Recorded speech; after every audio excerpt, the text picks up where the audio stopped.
Good morning. My name is Kevin Harvey. I'm a Master Bladesmith with the American Bladesmith Society and a member of the South African Knife Makers Guild.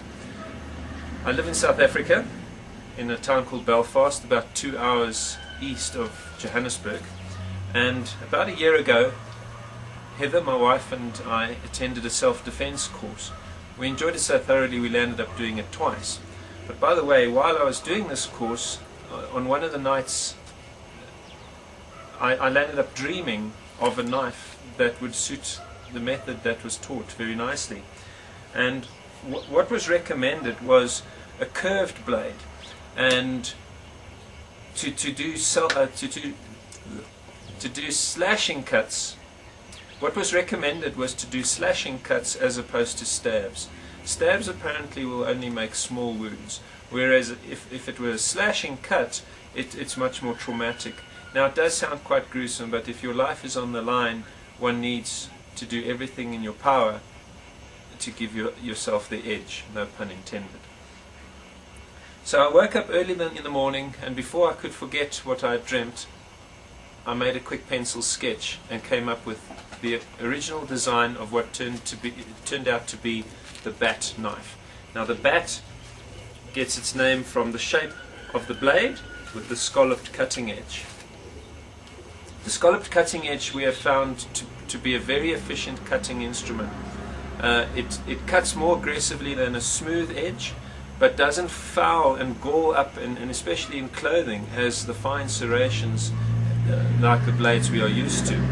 So this is a compromise between serrations and a smooth blade. The bat edge can be used on many different shaped blades. It need not necessarily be a claw like this. We have done other prototypes with straight blades and conventional spear points and so forth. Works very well and cuts just as aggressively. As mentioned previously, the serrated blade will catch on clothing and bunch up the fibers of fabric, whereas this will tend to slice through them much easier. So this is a compromise between a serrated blade and a smooth cutting edge. Some people prefer smooth blades, some people prefer the serrations. Now we have the bat edge. This is the prototype of the bat folding knife. It's a liner lock with ambidextrous thumb pegs. Its features are a pocket clip, a lanyard, and thumb purchases all over the knife. For the index finger, the little finger can be held in a reverse grip as well, thumb on top, very, very grippy. The handle fits a full hand, it's no short handle, you can really get a solid grip on this knife. Thumb on top there. It has an oversized pivot. The axle itself is 1/4 inch in diameter, whereas the head size is 1/2 inch. The blade length measures nearly 4 inches with 4 scallops. The way these scallops are ground in is with the blade held vertically, and we just plunge in with a 4-inch wheel, and as the wheel contacts the steel, it automatically makes these indentations. I think with an automatic machine it would be a very simple grind to execute. It has bushes separating the scales of titanium. This way it's very easy to keep clean, and the lanyard allows you to get extra grip on this knife when it's either in a pocket or in a waistband. You can grab it just by the lanyard and extract it out of your pocket and very quickly engage the knife.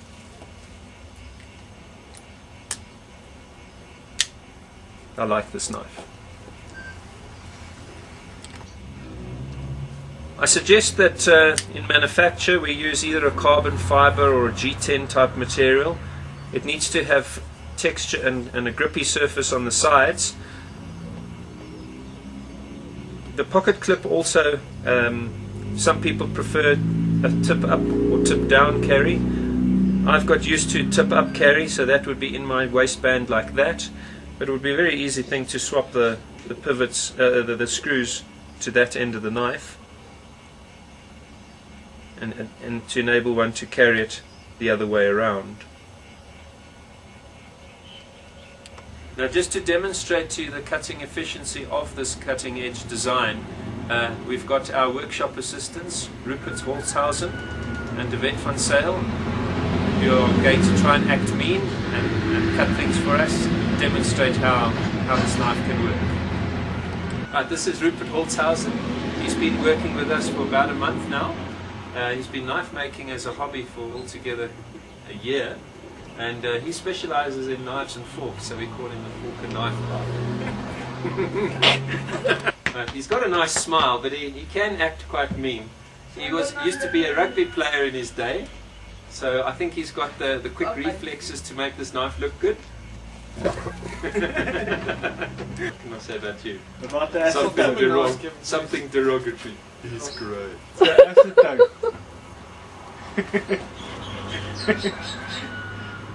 This is Yvette van Sale. He's been an apprentice bladesmith with the American Bladesmith Society for 2 years. He's been working for us full time for more than a year, and he's showing great promise. We hold some hope for him. He's hoping to do his journeyman bladesmith in a year or two's time. He used to do kickboxing as a hobby, so martial arts and quick reflexes are the name of the game, and he can also look mean. Right, this is my wife Heather. She's also a master bladesmith with the American Bladesmith Society. She's only the second lady, together with Audra Draper of Wyoming, who's a master, and she will also try and do her best at the cutting tests. Right, this is cutting a 1-inch sisal rope with a smooth blade. Right, now we're going to do the same thing with the serrated blade, with a bat edge.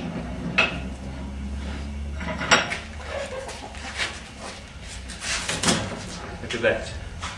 It just grips and cuts. Right, this is Yvette holding the bat fixed blade.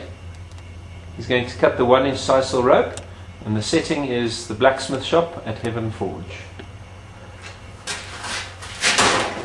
Look at that, you didn't even see it fly. Grab that end there, Yvette. It's underneath. On the top shelf.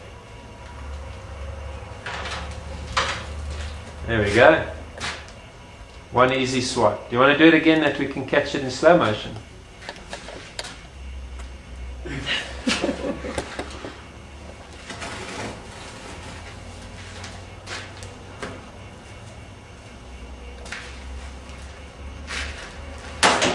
Wow. That's brilliant. Well done. Okay, now I think zooming, coming close to the... Yeah, I'll look at the knife. Okay, this is now the bat folding knife. The ABS recommends you do the cutting and bend test with a 10-inch Bowie knife. Here we do it with a 4-inch folder.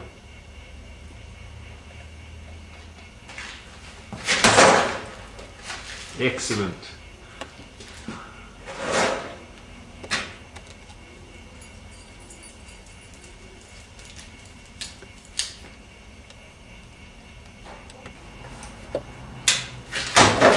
Wow.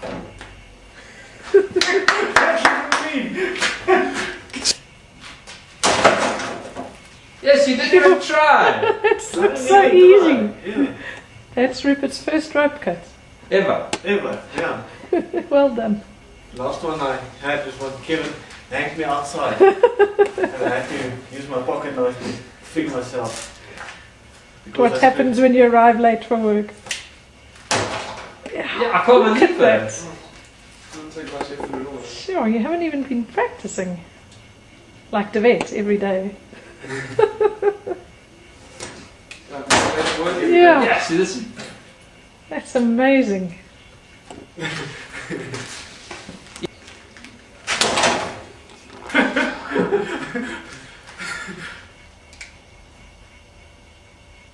Two 1-inch ropes, bad folded. Yay! Don't look so surprised, Rupert. Well done. Straight after cutting 12 successive ropes, we're going to demonstrate the keenness of the edge and the aggressiveness of the knife's point without sharpening.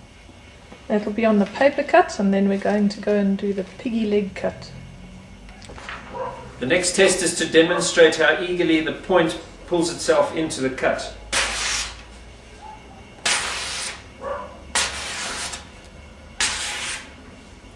I think you should mention it.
We are inside at Gardenhorse's butchery, and Kevin is about to dress the pig in a pair of jean pants donated by Tibet.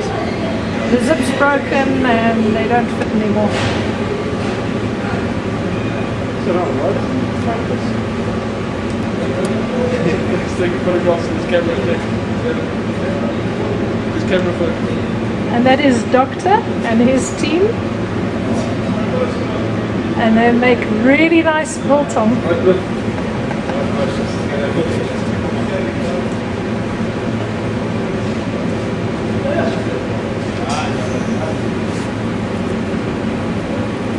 It looks really weird, honestly. Or pig leg here. One of the pirates.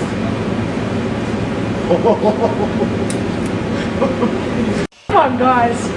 If it's good enough for Rocky, it's good enough for us.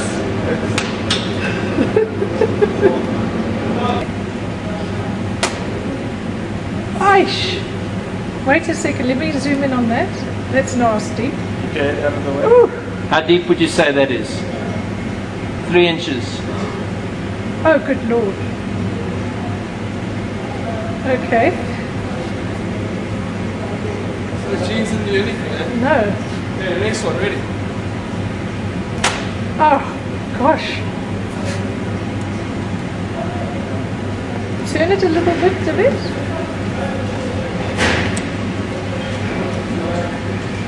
Gosh. No, that's scary. Very scary. Yeah. And you didn't feel any resistance? That was just a very light cut. I just lock this on over there. Okay. Okay. Okay, back in strike. Yow! This is worse than the cold steel videos. Full blade, eh? Full blade, Yeah. Now that I'm okay, that's a backhand strike. Reverse grip. This is a slash from left to right. This cow didn't stand a chance. And this is a slash from right to left. So that's 3 cuts on that piece of leg. This is just a slight little downwards cut. Very easy. Right, what we're going to demonstrate now is just to compare the difference between the fine serrations and the bat scalloped edge. What we're expecting to see is how the trousers and the clothing bunch up and stick within the teeth of the fine serrations, and how the scalloped serrations just cut through easily.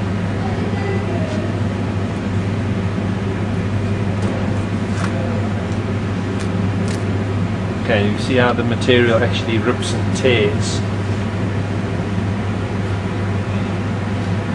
Okay, the same sort of thing with the bat edge. Okay.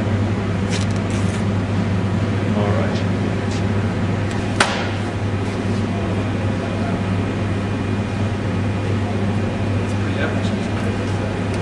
What people behind you? Did you forget that Bricker Hein border also? Put it here, just take that minute to cut that all just to show that. I can't believe there's a backslash. Yeah. It's like the whole blade. Should we get that one, or we just do? Put it! Get a chance, Lavilla! There is unbelievable. This backslash.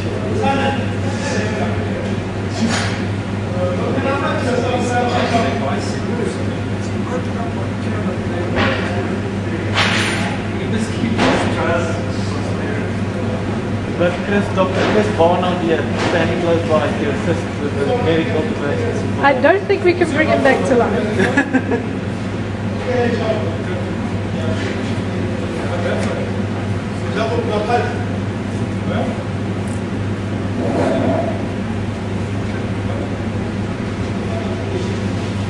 Now here is a man that uses knives every day. Skinning.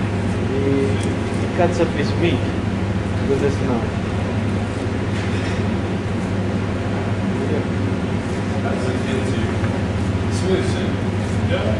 This edge, you see, this is different. Does it work better than other knives?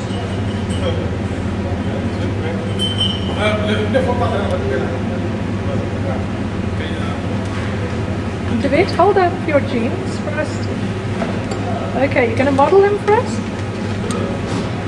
Put them on with the strings. So just give off my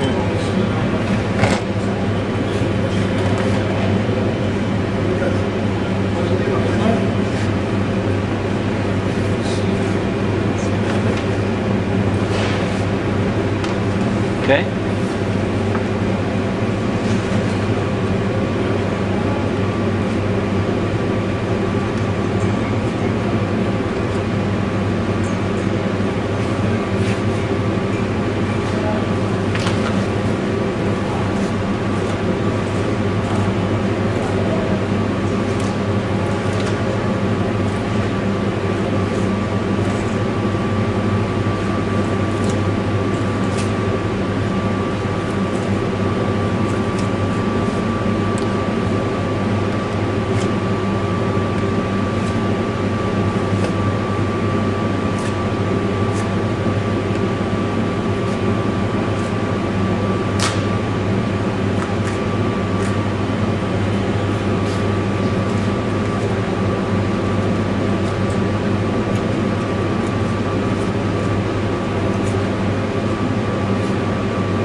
What do you think, Doctor? I think that's It's a good knife.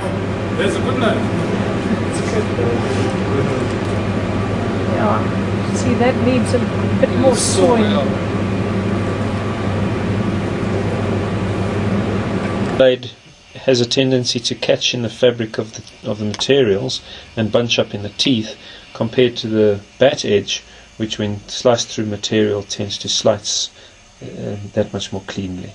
Right, so I'm going to zoom in closely and we'll try and see what the cutting edge does. Right, hook and tear, hook and tear.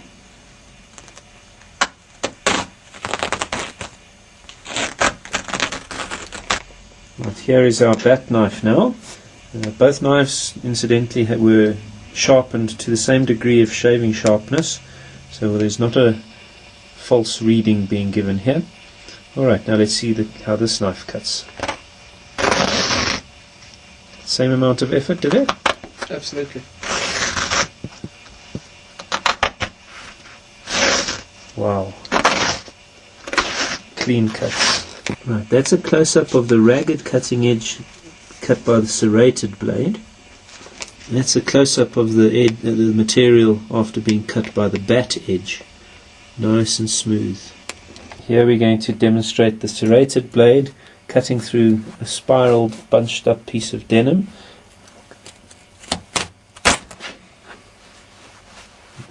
This is the same cut with the bat edge. Clean and smooth. On bunched up denim.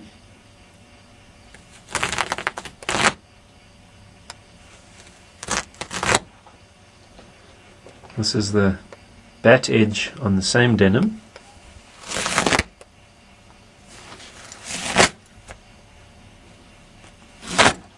We're going to do now very light drags over bunched denim.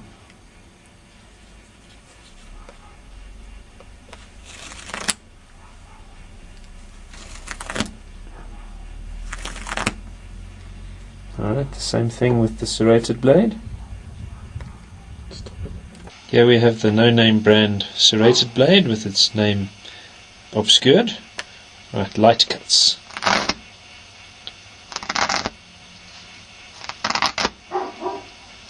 They do cut, but much more raggedy. Not as deep. Okay, let's just do this one and then the other one is straight away.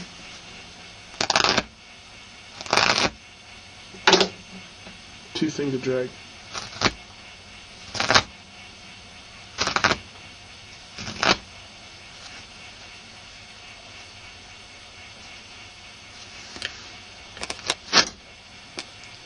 Easy.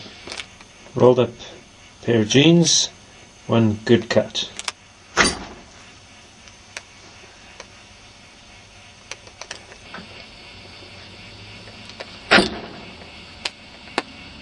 Not all the way through. This is showing the raggedy cut of the serrated blade on the left and the smooth clean cut of the bat edge. Looks like I was attacked by a lion. No, a bat.